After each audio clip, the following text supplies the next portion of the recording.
Um brasileiro ganhou fama internacional ao fazer aquilo que nem mesmo os mais renomados cientistas fazem: prever terremoto. Ele não tem formação especializada, mas já acertou várias vezes nas previsões, inclusive num teste proposto pela nossa equipe. Haroldo Maciel Máximo dos Santos, nasci de 7 de setembro de 1972, nasci em Lorena, Vale do Paraíba, filho de pai protestante, mãe judia. Depois acabei mudando para o Rio, fiquei até os 16 anos, fui para Dracena, né? Tive meu primeiro relacionamento lá, tive 2 filhos, depois vim embora para Cuiabá e onde eu estou até hoje.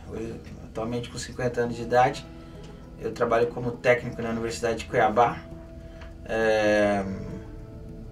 estou envolvido em vários projetos na área de letras, área de medicina veterinária, um pouco da geofísica e enquanto técnico aqui do Laboratório de Comunicação Social, eu acabo fazendo aí, acabei pegando gosto aí pela parte de produção. Então de vez em quando eu faço algumas produções também.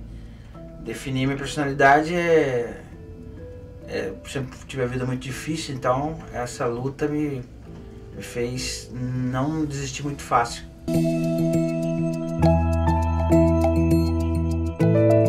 Numa breve conversa com alguns amigos, eu fui desafiado com um tema bastante interessante em 2011, que foi falar sobre um assunto que a geologia tinha como encerrado. E foi aí que aí onde entra a história aí dos tremores, né, que o pessoal sempre me pergunta, a questão dos terremotos.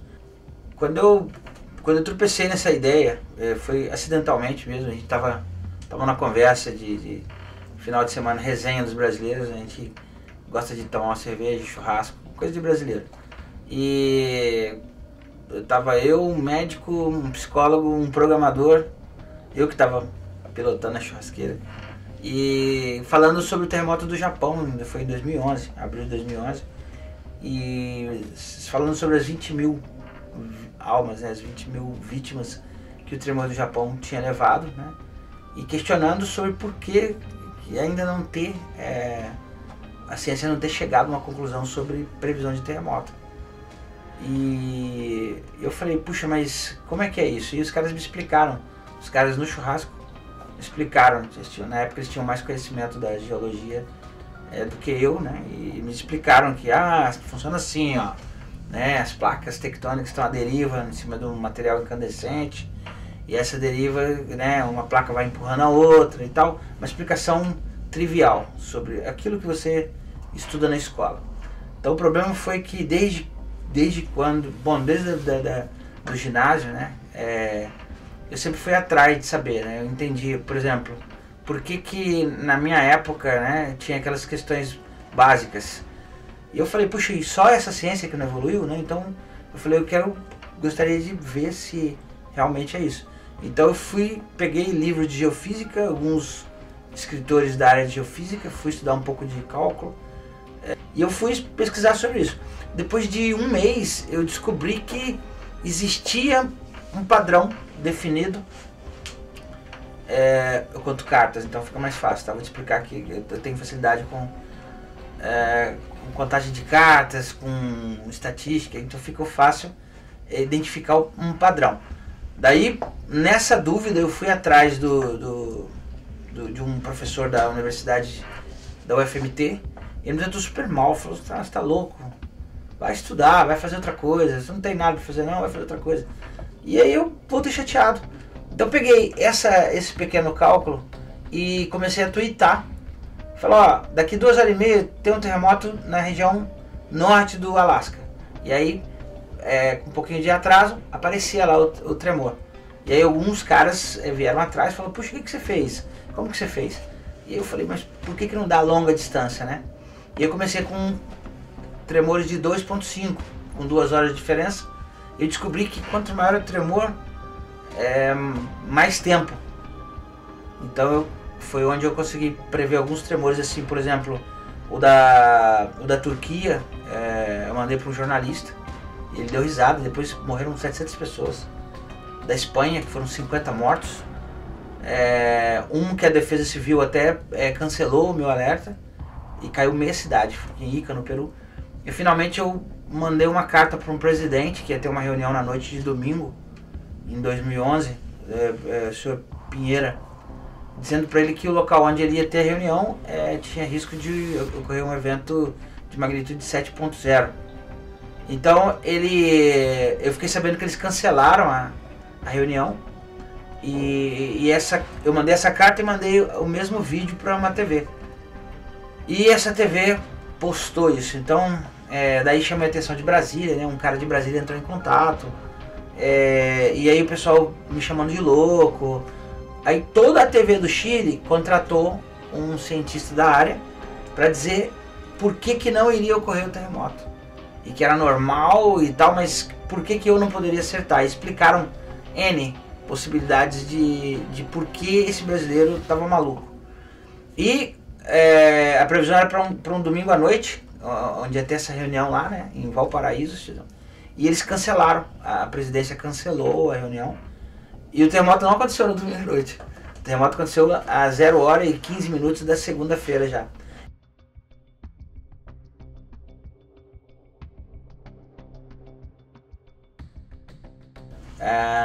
Na terça-feira, quando eu cheguei lá, abri o e-mail, assustei, né? Porque tinha debates na terça, na quarta, quinta, sexta, debates ao vivo em televisões diferentes. Eu falei, bom, vamos, né? Vamos. Não tem porquê, né? E aí eu abri o e-mail, tava lá a carta do presidente agradecendo. Daí essa carta eu mando para vocês depois. A carta do Sebastião Pinheiro agradecendo pelo aviso e que eu tinha prestado um serviço à comunidade. Então aquilo ali já mudou tudo, porque tornou oficial, né? Tornou oficial. E agora respondendo diretamente, minha vida virou de cabeça para baixo. Virou uma loucura, porque eu tive que trocar de telefone 2 vezes, hackearam minha conta, foi uma loucura. Aí tinha ameaça de morte, tudo isso porque o terremoto aconteceu. E foi só o primeiro, 7.0.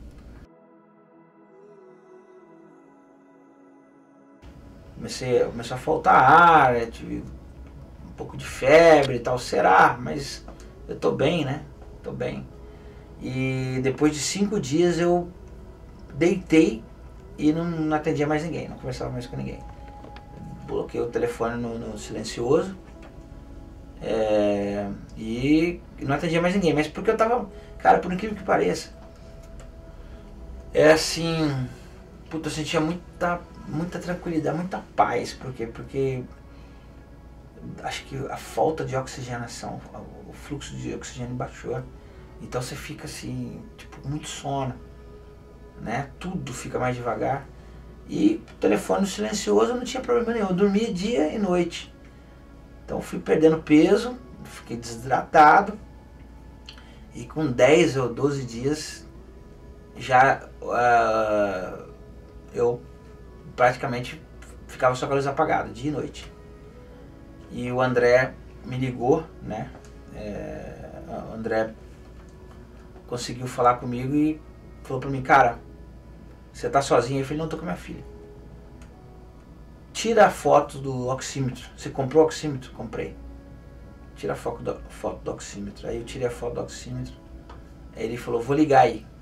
Aí ligou, minha filha atendeu, falou, leva seu pai agora, porque ele vai morrer. E cara, eu cheguei lá, os caras tiraram uma chapa, cara, você tá com 68% de comprometimento do pulmão, você, não sei nem como é que você tá consciente. E eu já fiquei puto, porque eu ia ter que ficar, cara. E eu sempre agradeço o André, falei, putz, você pode... na verdade, a esposa do André, que é uma médica do meu patrão, imagina. Ela todo tempo cuidando de mim e falou, pô, vai pro hospital, vai pro hospital. Nessa hora que os caras falaram, você vai ter que ficar, eu já entreguei todos os meus documentos, falei, filha, cuida da sua vida, vai embora, não precisa ficar, entendeu? Cuida da sua vida. Eu tinha certeza que eu podia ficar ali, que eu podia morrer, porque 68% você calcula, né, fala a probabilidade, se eu for entubado eu morro, eu tinha certeza, eu sabia que eu ia morrer. Então eu não podia levantar para ir no banheiro, vinha um enfermeiro e me levava no banheiro, e aí vinha um, me dava banho, e toma remédio, e oxigênio pelo nariz, né? E aí tinha um cara que começou a gemer do meu lado, um senhorzinho, e aí veio a enfermeira-chefe, passou e falou assim, ó, quem não ficar na posição de prona, que é de bruço, vai ser entubado, porque aqui tá todo mundo arruinado. Ela falou, todo mundo fudido. E cara, eu fiquei com medo, uma barrigona enorme, eu fiquei de bruço. E o coitado do senhor que estava do lado não conseguiu ficar. E gemia a noite inteira e tal, você não dorme, é uma coisa estressante. E eu vi que eles vieram, aplicaram a injeção nele e levaram ele. Aí no outro dia já falaram, ó, ele foi entubado, ficou algumas horas e morreu.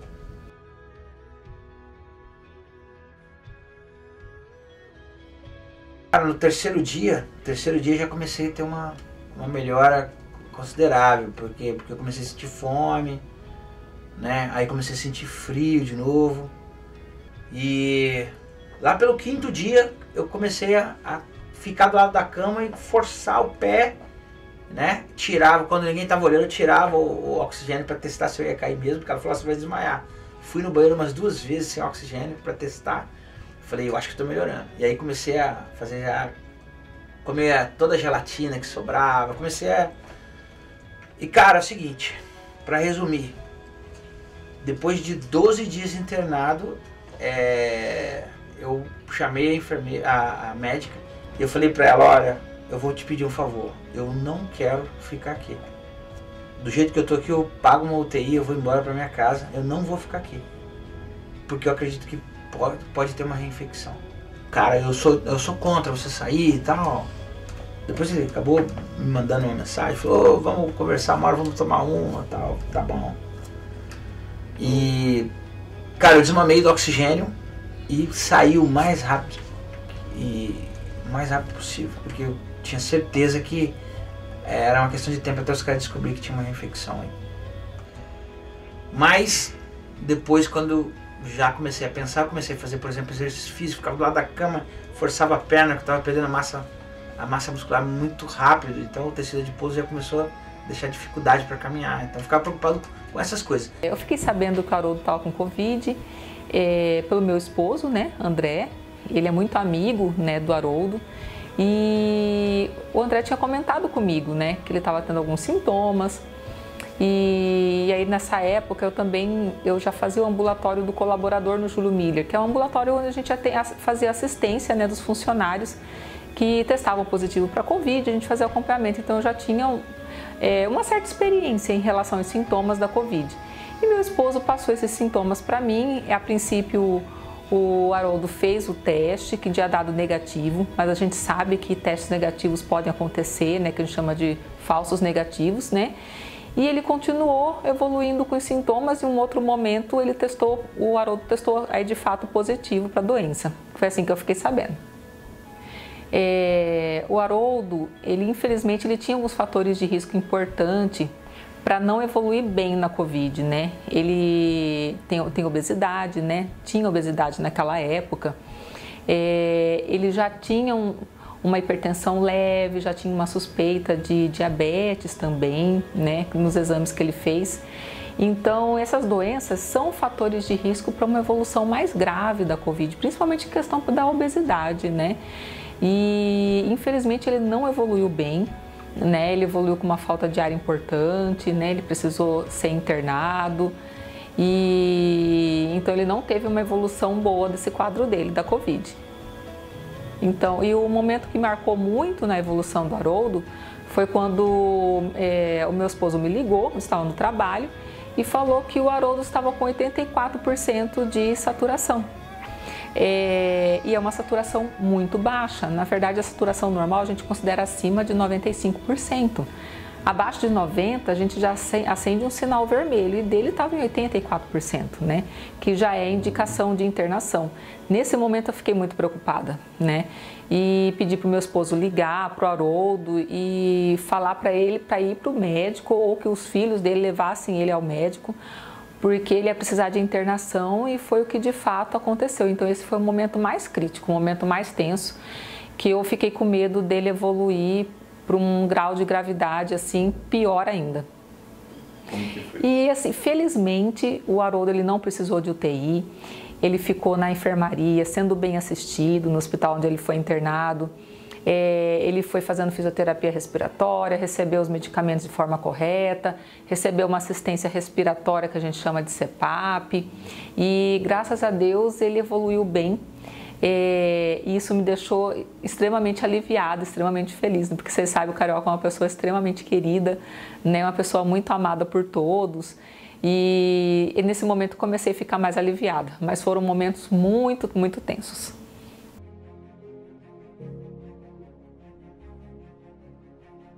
Mas sobre a pesquisa, eu já estava decepcionado, né? Eu já tinha pensado em parar, né? Porque a primeira coisa que você pensa é, por que uma coisa como essa não me deu dinheiro, né?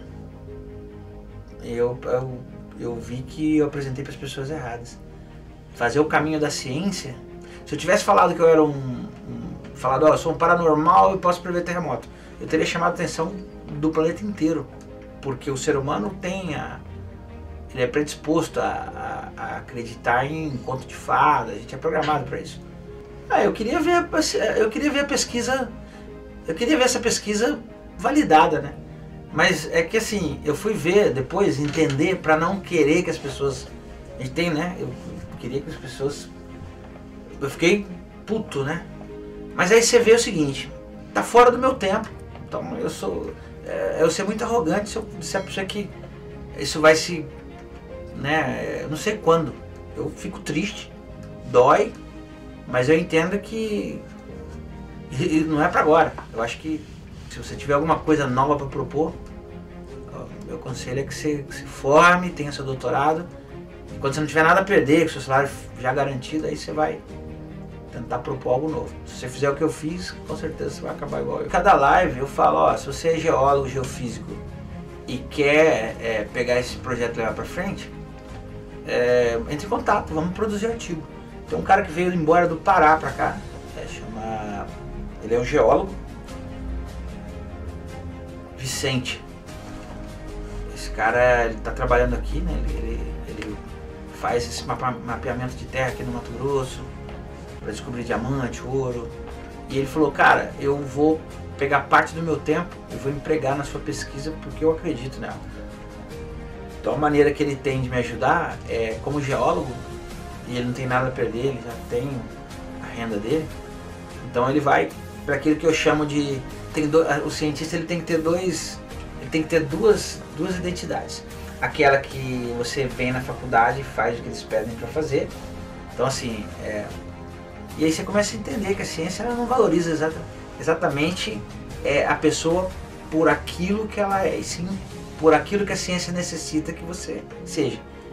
Eu sinto tristeza porque a ciência, eu vou falar ciência, mas a sociedade hoje ela mais mata os gênios, ela mais, não sei se existe esse termo, mas eu vou colocar aqui, é mais uma castração intelectual que existe quando você não pode, por exemplo, ter uma ideia e levar ela adiante. Então, assim, eu tive no meu artigo perante geofísicos em 2012 no AGU, lá o tema do meu trabalho ele teve que ir em formato de questionamento. Não seria possível que exista um padrão de migração intercontinental? Então eu tive que perguntar para ver se alguém no futuro responda isso.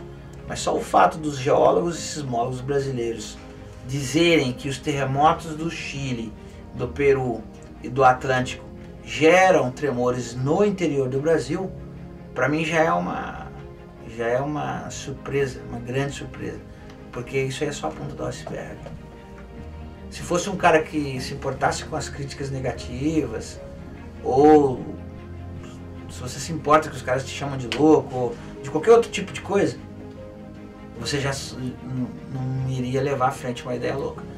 Não tem as pessoas que têm vergonha de expor as suas opiniões e de ser levado ao ridículo. Esse são o tipo de gente que, se tiver um pouco mais de coragem, pode passar do limite e fazer diferença.